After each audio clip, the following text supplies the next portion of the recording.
Not very good at it, but all right. So I am scared poopless right now. I do not like public. See, this is how bad I am at public speaking. So,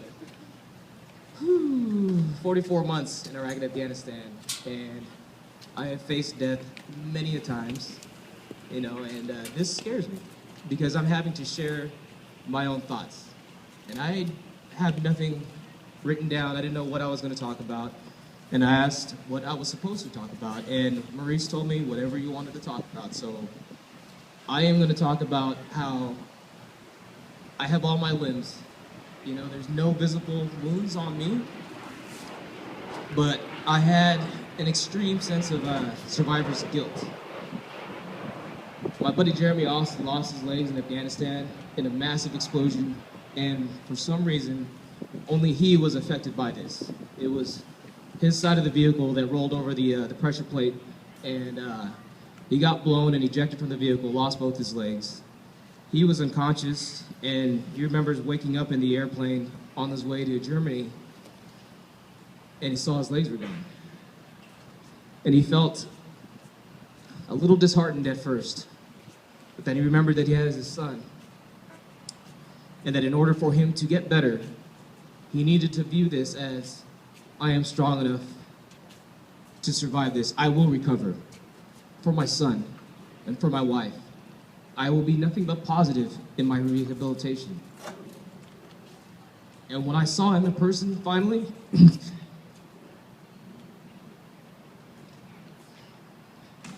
I'm gonna get myself together, sorry.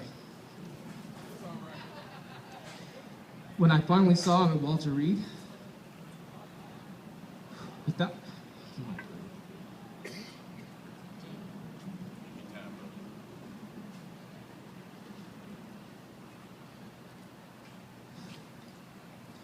when I finally saw him at Walter Reed without his legs,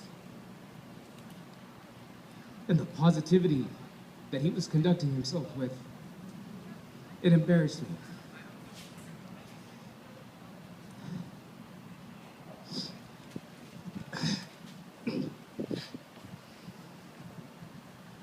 It embarrassed me that I wasn't as strong as my buddy Jeremy Austin.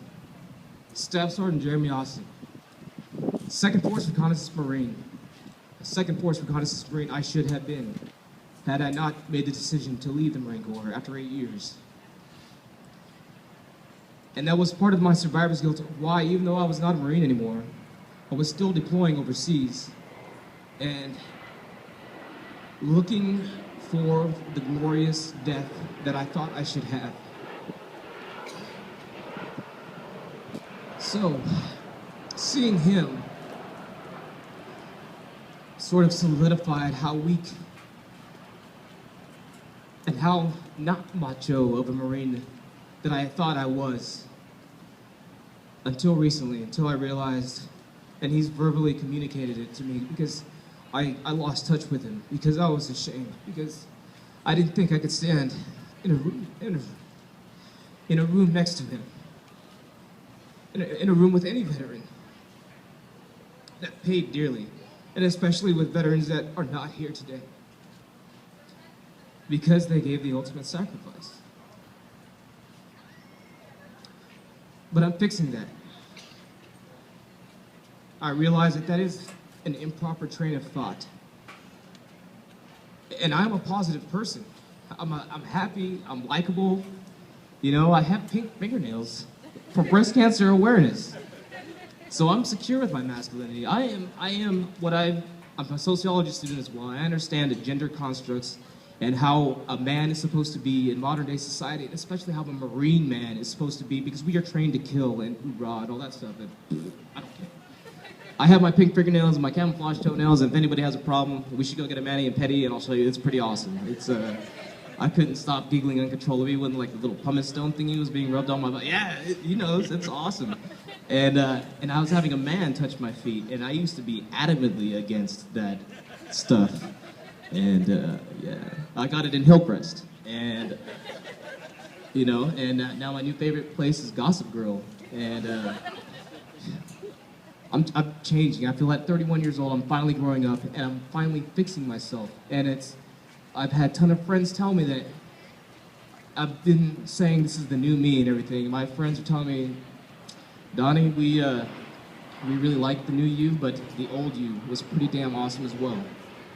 And I'm starting to now love myself, you know, and I'm very selfless. But that's been a problem because I've been holding myself back.